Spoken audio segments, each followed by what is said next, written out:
Die 4de boek van die Kronieke van die Suidland. Geliefde wyse man, baie dae het verloop, sedert ek my 3de perkament by die argiefmeester van die hof afgegee het, waarin ek aan u die eerste tye van die volk se swaar kry van die oorlog met die eiland in die noorde beskryf het. Omdat die dae van my jare vermeerder is, het ek my gedring gevoel om die verdere verloop van die gebeure in die Suidland op hierdie papierus aan te teken en vir veilige bewaring aan u te stuur, voordat ek by my vadere versamel word. Nadat die bewind van die NP's in die Suidland deur 'n volksstemming beëindig is, het dinge baie verander in die land. En moeilike tye is ingelei vir die volk van die Suidland en die ander nasies, nadat dit aanvanklik gelyk het of 'n gunstige tydperk vir die Suidland sou voorlê. Die eerste koning, Nelson die seun van Mandela, het groot aansien onder die nasies van die wêreld geniet, maar hy het nie lank geregeer nie. Daarna is Thabo die seun van Mbeki gekies as die nuwe koning en hoewel hy daarin kon slaag om die land goed te regeer, het hy nuwe paaie ingeslaan, wat die volk van die Suidland al hoe meer benadeel het. In die 14de jaar van die heerskappy van die eietydse het hulle hoofmanne besluit dat koning Thabo nie langer kon regeer nie, en dat Jakob die seun van Zuma in sy plek moes koning word. Koning Jakob was invloedryk, want hy was die eietydse se baaspioen en het hulle almal se oortredings geken. Een van die seuns wat koning Jakob vurig ondersteun het, was Julius, die seun van Malema, wat so getrou was aan koning Jakob dat hy homself genoem het die veghond van die koning. Koning Jakob was nie deel van die skrifgeleerdes van sy nasie nie. Hy was wel moontlik deel van die party van die fariseërs van daardie nasie, maar hy was glad nie dom nie. Hy het baie vindingryke planne gemaak en met baie vindingryke mense vriende gemaak om hom by te staan, om baie rykdom te versamel, veral omdat koning Jakob aanvanklik nie ryk was nie. Een van sy vriende, Shabir die seun van Sheikh, het hom bygestaan en die middele aan hom voorsien om sy uitgebreide familie te onderhou. Toe hulle sien dat koning Jakob 'n sagte hart het vir sulke simpatieke vriende, het meer en meer vindingryke manne en vroue by hom aangesluit om hom te kom help met die taak en te deel in die rykdomme van die Suidland waaroor koning Jakob geheers het. Het baie van die gebeurtenisse nie in die geheim plaasgevind, sodat die mense van die Suidland eers niks daarvan geweet het nie. Intussen het die eietydse, die wat dalk geweet het en die wat dalk nie geweet het nie, koning Jakob se arms omhoog gehou, sodat hy bly regeer het, en as iemand hom van iets beskuldig het in die volksvergadering van die oudstes, het hy hulle uitgelag en het hy hulle vrae ontduik. Julius, die seun van Malema, het terselfdertyd ook met sy talente gewoeker en die handel betree, maar vergeet dit wat hy aan die belastinggaarder verskuldig was. Om onbekende redes het hy by koning Jakob in onguns geraak en eers het die regters van die gereg teen hom uitspraak gelewer en daarna het hy die party van die eietydse vaarwel toegeroep en sy eie party begin, die Effiete, wat bitter teen die eietydse en koning Jakob gekant was. Intussen het die vriende van koning Jakob planne beraam om beter beheer te kry oor die amptenare van die land wat die vuur beheer het, die wat die wapens gemaak het, die wat mense oor lang en kort afstande vervoer het, die wat paaie gemaak het, die openbare boodskappers van die nasie en nog baie ander. Die werkers van die volk wat oor baie jare die mense van die land gedien het, is op onregverdige wyse verdrywe en koning Jakob se gunstelinge uit die nasies het hulle posisies ingeneem. Omdat die nuwelinge nie die werk behoorlik kon doen nie, het groot somme van die land se geld verdwyn, terwyl die take nie uitgevoer kon word nie. Van die belangrikste geregdienaars van die land se posisies is ook ingeneem deur koning Jakob se vriende, en hulle kon baie van die foute oorsien wat deur die goeie vriende van koning Jakob begaan is. In die 2de jaar van koning Jakob is 'n geregsdienaar, een van sy vriende, Jackie, die seun van Celebi, ongelukkig juis deur die regter skuldig bevind aan slegte dade en gevonnis. Dit was eers toe Shabir, die seun van Sheikh, 'n misstap begaan het en voor die regters gebring is, dat die mense van die Suidland besef het dat koning Jakob nie besig was om die land alleen te regeer nie. Die hof het beslis dat Shabir 'n skelm was, maar kon nie sê dat koning Jakob ook saamskuldig was nie, want hy was tog immers die koning. Shabir is toe gevonnis om tronk toe te gaan, maar die arme mens was so siek dat hy heeltyd in die hospitaal moes deurbring en selfs later sy gevangenisstraf by die huis moes gaan uitdien, waar hy net so nou en dan op die speelveld verskyn het. 'n Verder skok het op die mense van die land gewag toe hulle moes hoor dat kinders van 'n vreemde volk, die Indiete, die kinders van Gupta, deur een van die Suidlandse veiligste militêre poorte die land binne gesluip het om 'n uitspattige bruiloft te gaan hou by die paleis wat Saul, die seun van Kersner, jare tevore gebou het vir Lukas, die seun van Mangope. Min het hulle geweet van al die goeie vriende van koning Jakob wat ook na die bruiloft genooi was, en van die geld wat vir die armes bedoel was vir 'n melkboerdery wat geneem is om vir hulle bruiloft te betaal. Dis eers toe daar 'n profetes en 'n rigter in die midde van die volk opgestaan het, Tuli, die dogter van Madonsela, dat dinge begin verander het. Sy het 'n dik en 'n moeilike papierus geskrywe waarin sy te kenne gegee dat alles nie pleis was nie met die regering van koning Jakob nie, en dat die arme koning deur slegte mense verlei is. Haar boekrol het verduidelik dat daar baie bose mense was wat die Suidland baie skade aangedoen het en die rykdomme van die land vir hulle self geneem het.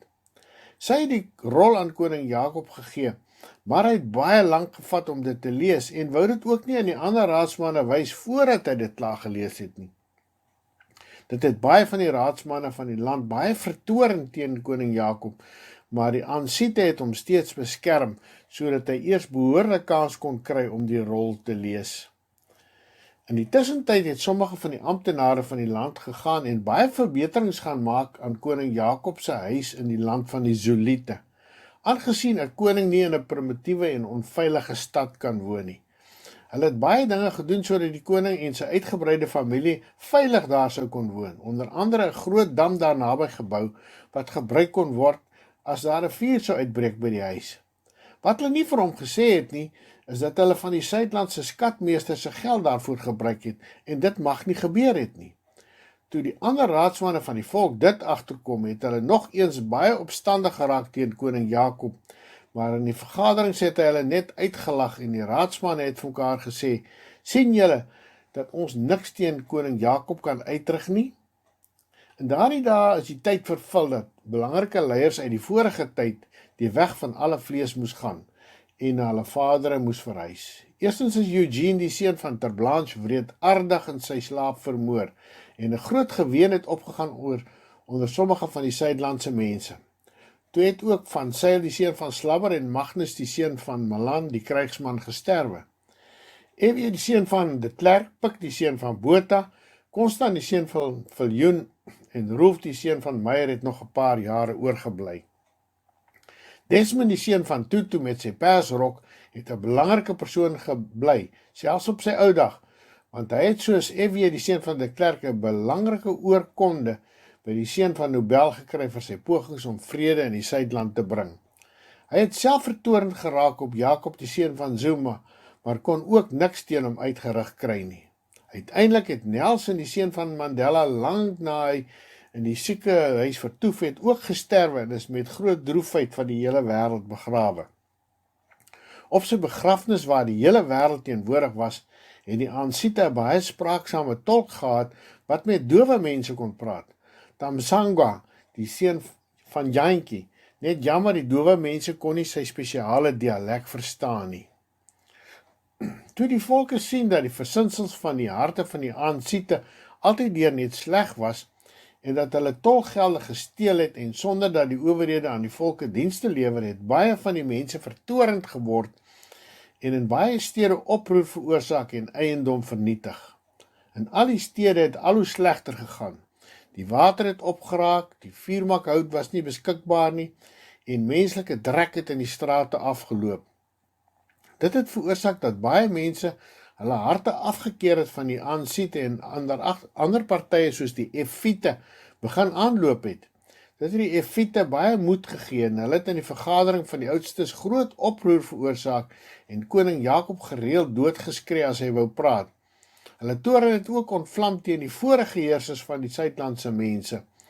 Dit is die mense van die volk en geëis dat hulle grond en hulle eiendom van hulle weggeneem moes word. Dit het groot onsekerheid in die land gebring en die handelaars wou nie meer hulle koopware in die land koop en verkoop nie en baie mense kon nie meer hulle verwerk verhuur nie. Baie van die landse jongmanne en vroue het vir hulle vaders en moeders gesê, julle sien self dat die Suidland nie meer gunstig is vir ons en ons kinders nie.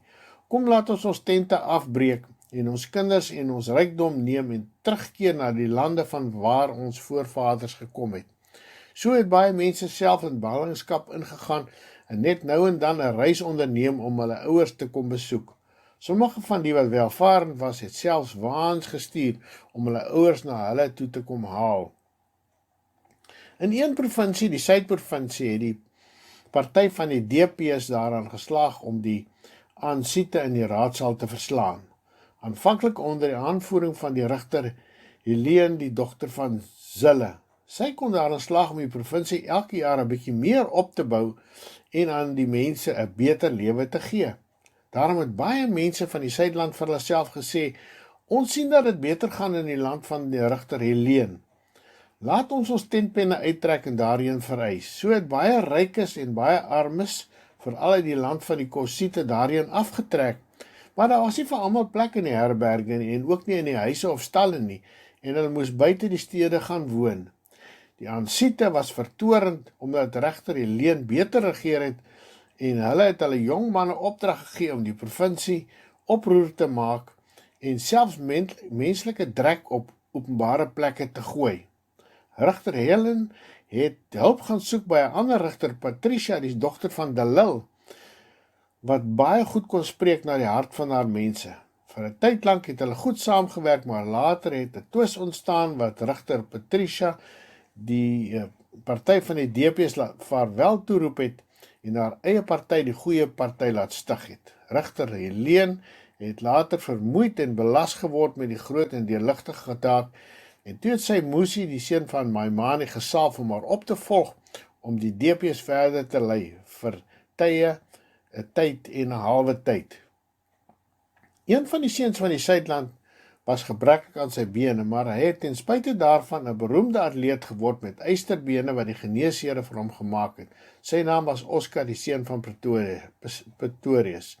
Hy was 'n voorbeeld van deursettingsvermoë vir baie jong mense. Een nag, terwyl 'n jong vrou by hom op besoek was, het hy gemeen dat 'n inbreker daar was wat hulle wou beroof, en hy het met sy boog dwars deur die toedeur geskiet en die jong vrou getref, sodat sy gesterf het. Uiteindelik is Oscar vir baie dae voor die regters gedaag, waar hy probeer het om sy onskuld te bewys. Die hele wêreld was daar om te verneem hoe Riva, die dogter van Steenkamp, gesterf het, en uiteindelik het die regters beslis dat Oscar skuldig was aan moord en die gevangenis moes gaan besoek, terwyl baie mense in die land verdeeld was, party vir Oscar en party teen hom.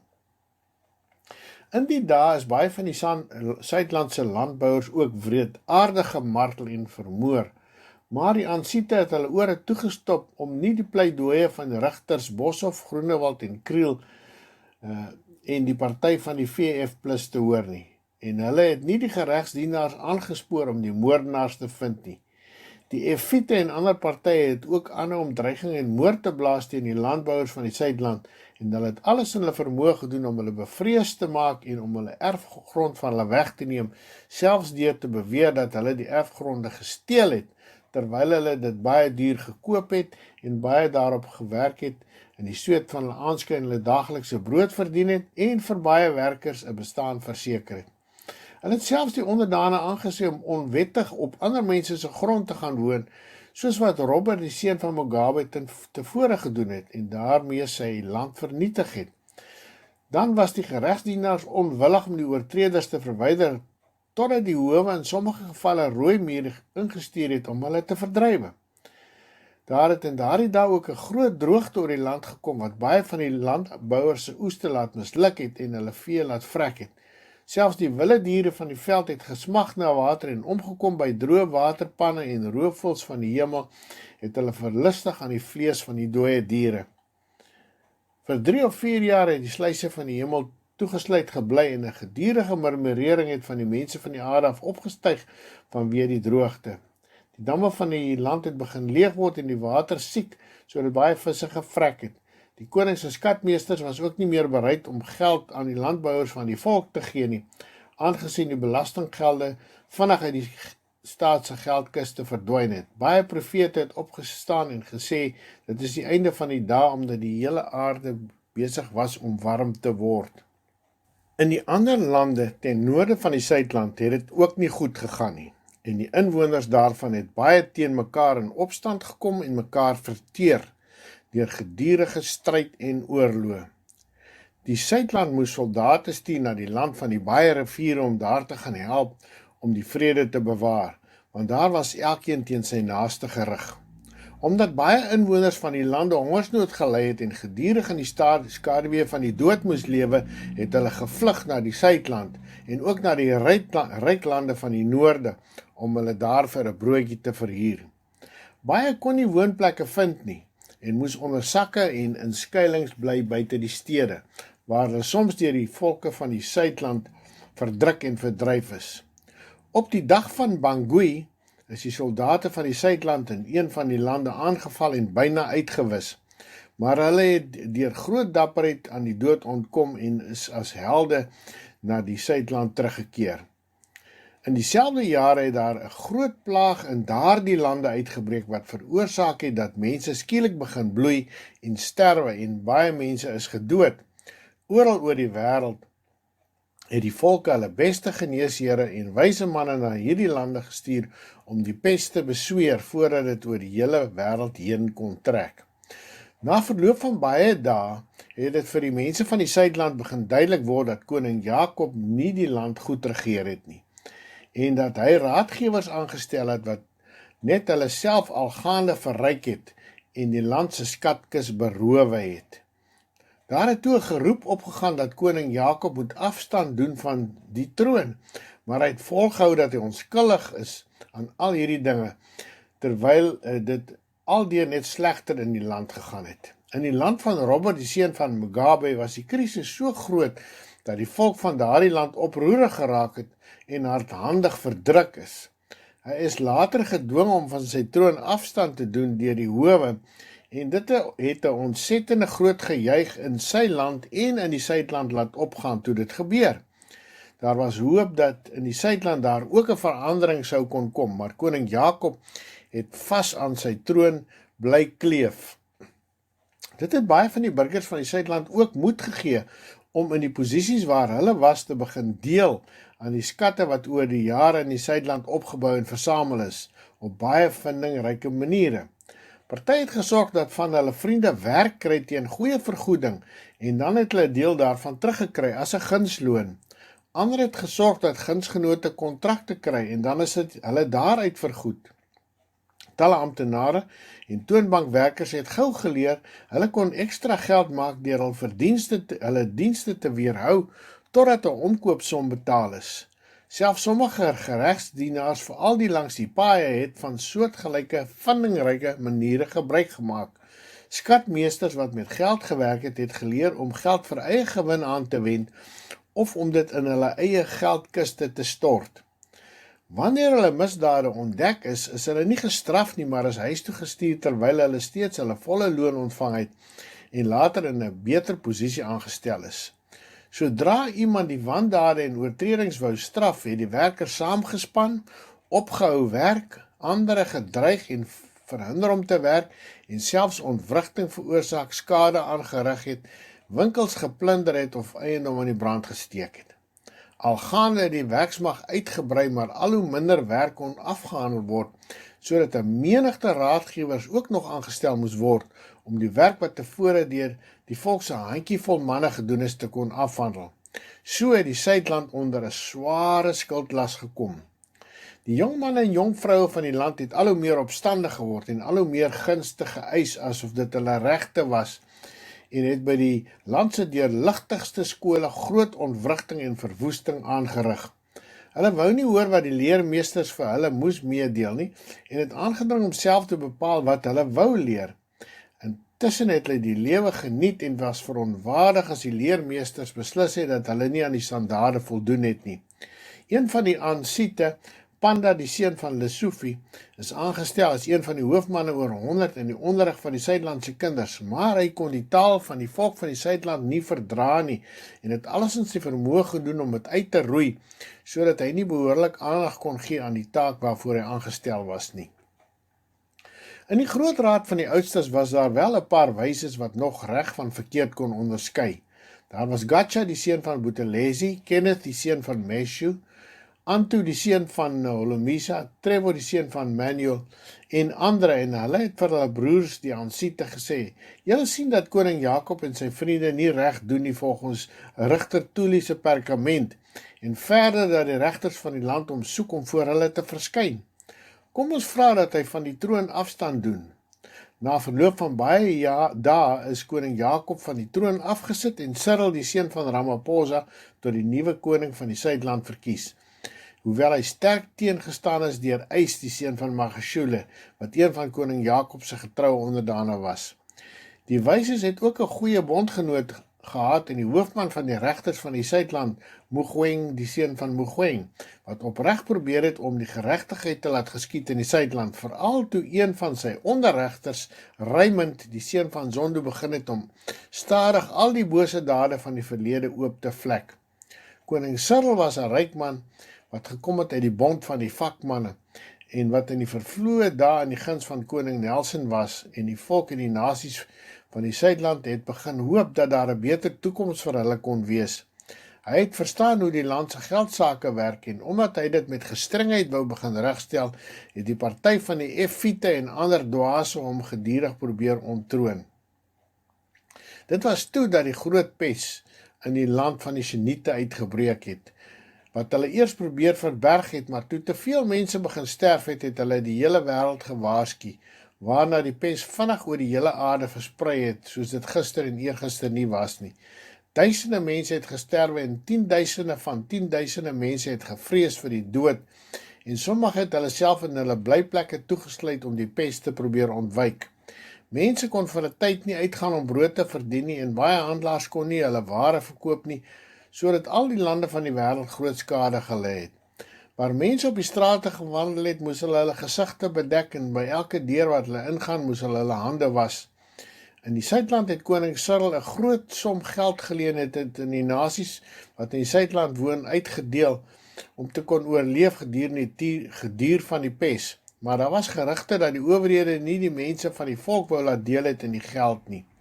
Dit het die Suidland verder tot op die rand van die afgrond gebring, met weinig hoop op herstel. Cyril het die gevangenes uit die tronke vrygelaat dat hulle nie daar die pesse opdoen nie, en almal was verbaas toe die boosheid en die geweld tussen die mense losbreek daarna, en veral vroue en kinders vermoor is.